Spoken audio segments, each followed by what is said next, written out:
truth because I've always appreciated authenticity and real. I've always appreciated when someone was able to say, you know what, I messed up. You know what, I struggled doing that. You know what, I too was abused, or I too grew up in an environment that wasn't, was dysfunctional. I too sometimes didn't believe in myself. I've always appreciated that in life. I never really liked when people always just pointed out bullet points and you should, and never shared their truth. And so part of what I do now is to always come open and vulnerable to share my truth.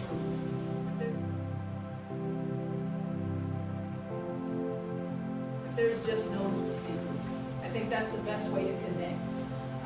But on top of that, even more important, I'd like to share with you my personal empowerment statement, because that's really who I am. I'm not pain and adversity, and I'm not a basketball coach, and I'm not some sort of athlete in Wake Forest. Who I really am is someone who knows that they have the ability to achieve the definite purpose in life. And I here and now demand of myself to deliver such action. I fully realize that no wealth or position will long endure unless it is built upon truth and justice.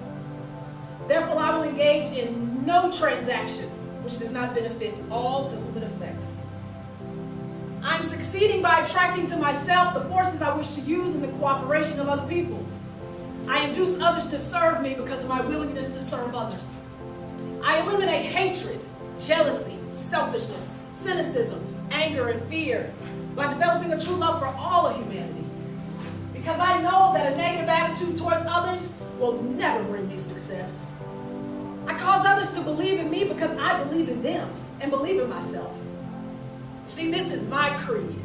This is my quest to never stop striving for the top, to always keep moving forward, to always be the very best I can be, because I am the power, I am the magic, I cannot be stopped, I am a winner. I promise to always be true to myself because I'm the master and creator of my universe, and I'm responsible for making a positive difference in the world and to the quality of life in it. I live in constant and never-ending growth. That's who I am. That's a passage from the book Think and Grow Rich by Napoleon Hill. I read that book 15 years ago, and those words just jumped off that page at me like, man, God, it feels so good when I read that. I put the book away and it come back to me again months later. And over time, I said, I want this to become a part of my message. I want this to become a part of who I am and how I identify myself. And then I realized that I could start rewriting stories. That I actually had the power to go and not just be a kid who didn't have their biological parents in their life and was rejected at birth. I don't know if you understand how it feels to be rejected at birth, but I was that person. It doesn't feel real good. To not know any biological relatives and have no one to call family. To rewrite that story of sexual abuse at the age of 8. To rewrite that story of having two parents that got married, adopted me, separated, and a father who said, bye, rejection again. No part of my life. I was really, really good at basketball in High Point, North Carolina, in this area, in the state, ultimately kind of in the region. But guess who never came to see me play? Not my dad. Things happen. This stuff you saw in the video, the true life of everything else, I could just go on and on watching my mother die. I could go on and on. I witnessed the murder over at 5 Points, my senior year of high school. Stray bullet took the life of one of my high school friends, about 25 yards from me. That bullet could have been for anybody. So things will happen. But we all know this because we're all human and living the same human experience. And your journey may not be like mine, right? It may not be like mine. Maybe it is. I don't know. Maybe there are some parallels. But my purpose is to rewrite the story and understand that I am the power, I am the magic, and I cannot be stopped. And when I decide that, when I took those words off that paper and I decided that I was going to embrace that part of myself, woo, watch out. became a new me on my terms. On my terms. I'm not circumstance. Greater than any event. As are you. As are you. I love the topic of leadership. I love the topic of servant leadership. Everyone in here is in some sort of leadership position. You got to tell people what to do, I assume. Raise your hand if you tell people what to do. No, you do? No. You ask them. But one of the greatest things about what you get to do every day is you get to serve people and you get to influence them. And you can take that lightly, you can take that for granted all you want. But I can tell you what, if I didn't have people who were willing to serve me as an adopted child, whose mom worked 3 jobs, who had 4 other husbands and was sexually abused, and had over 50 foster kids living in and out of my home, if I didn't have someone who wanted to serve me and say, I see something in that person, or they serve me with an action, maybe it was a one-time thing, maybe it was a long-time thing, whatever it was, if I didn't have someone that I didn't know, I don't have any blood relatives. So everybody who's come into my life, understand that. They came in and they were not designed for me. And I don't believe in accidents now because of that truth. I don't believe in accidents. Somebody comes into my life, I don't care if you work at Goodwill, I don't care if you work at Chick-fil-A, I don't care if you're my high school teacher. If you come in and you serve me, you change this little girl's life. That's the incredible thing about what you get to do. You actually get to do something that could change somebody's life. And you may never, ever know their name. You may never know their name. Coached for 14 years at the college level. Played, coached. So I've been a part of teams all my life. I know that language, I know that feeling, I respect it more than anything. And what you're doing and what you are is a part of a team. Something greater than yourself. And apparently I hear that this Western North Carolina Goodwill region of the country is one of the best performing in the country of all the Goodwills. You guys know that? You guys talk about that? I'd be talking about it, something to brag about. You should feel good about that. Because it doesn't happen without you. It doesn't happen without the people. Right? It doesn't happen unless you comply. Willingly, eagerly comply. Right? It doesn't happen. And so, understanding that your role as a leader, your role in management, your role of influence and service is that you may never know.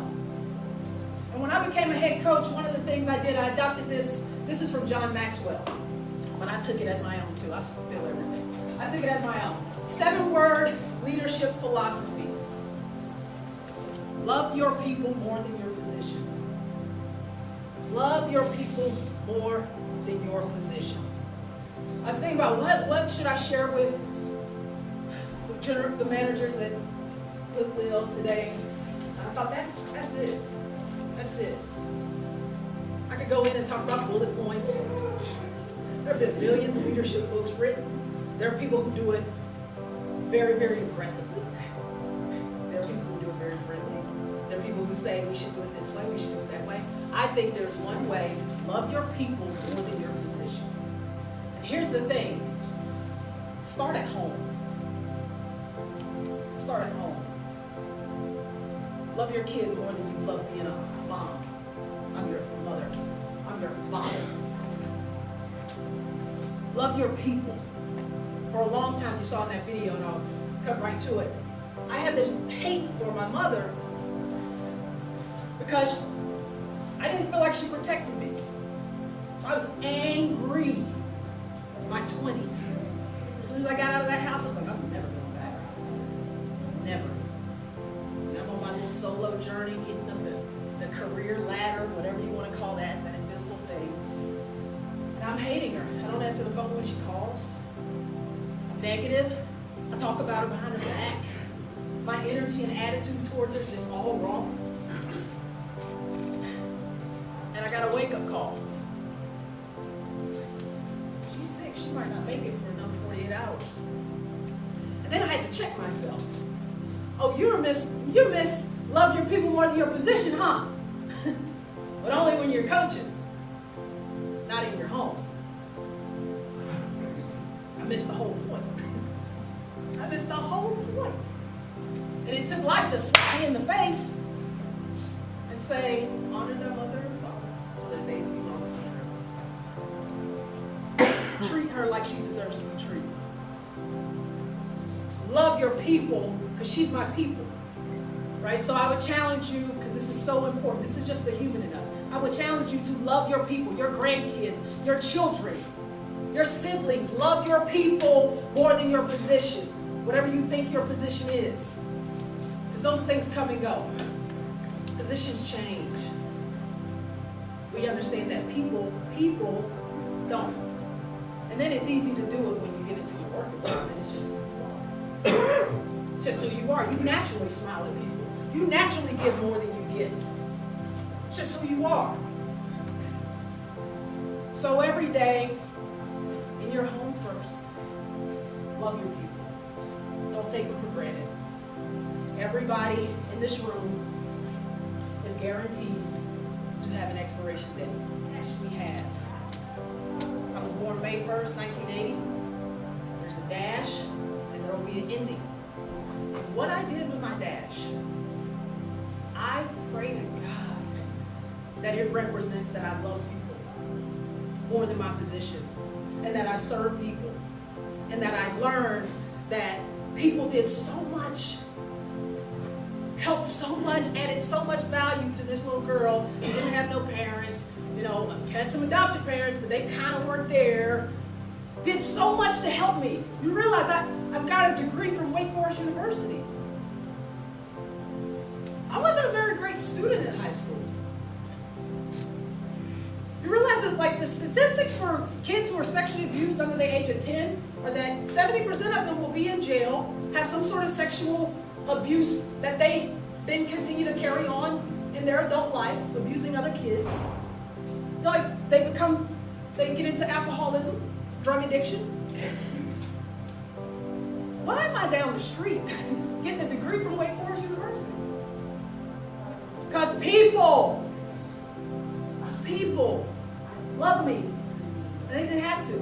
And so my challenge to you, because I don't like to tell anybody to do anything, my challenge would be to go into every environment and understand that right now, I don't know what my energy is going to provide someone else. But it could change their life. It actually could. That stuff is real. You're one person. One person to change your life. You can think about your life right now and think, oh God, that one person gave me that job. That one person who called me when I was sick that time and just got me to think about things totally different. That one situation, that one incident, you've had them yourself. That's how life works. It's just one person. Just one phone call. It's just one smile. It's just one open door. So in your interactions, in what you do every single day, and I would beg you to start in your home. Love your people in your position. Servant leadership is the best leadership. High five somebody. Give them some smiles. Have a vision for your store. Have a vision for your home. Have a vision. And in your store, it's got to represent what the whole brand and mission of Goodwill is about. But you've got to have a vision for how I'm going to carry this out. How am I going to carry this out? And I would just challenge you to think bigger about what excellence looks like in your store. What does excellence look like? I ask myself all the time, I'm sitting at home, what does excellence look like in my home right now? Well, it doesn't look like clothes laying all over the floor. It doesn't look like dishes all over the sink. How about you clean your house? Because excellence lives here. How about you create an environment in your store, a vision in your store where excellence lives here? And then you demand it of the people around you, the people you love so much. And maybe from time to time you tell them to take it home to their homes. And look at the ripple effect you just made. It'd be an incredible thing. I got off on a tangent before I could say how excited I am to be here, but maybe you can tell. I'm really excited to be here. Right? In 2017, I walked into my boss's office. I said, I'm done. I think I've given this everything I got. For some reason, I just feel like I need to step away. I didn't know exactly what stepping away looked like, but I knew I didn't need to do that anymore. That chapter was closing. And I had to honor that feeling in my spirit. And then this started to kind of make itself known in my life and in my heart. And so now, every time I'm standing in front of people that I would have never met otherwise, we would have never met. I'd be coaching my team. We'd be playing tomorrow or this weekend. I would have never met. Now I'm meeting people I would have never met. And I'm standing in the midst of answered prayers. Because this is my dream that I'm executing right now. So I am overly excited. I hope that you gained some value. And if nothing else, you thought about something different. And then your responsibility from there is to apply it. Or say, no. But once the brain learns something or sees something, it can't go back to its original form. So I will be haunting you first. Love your people in your position. Thank you for your time.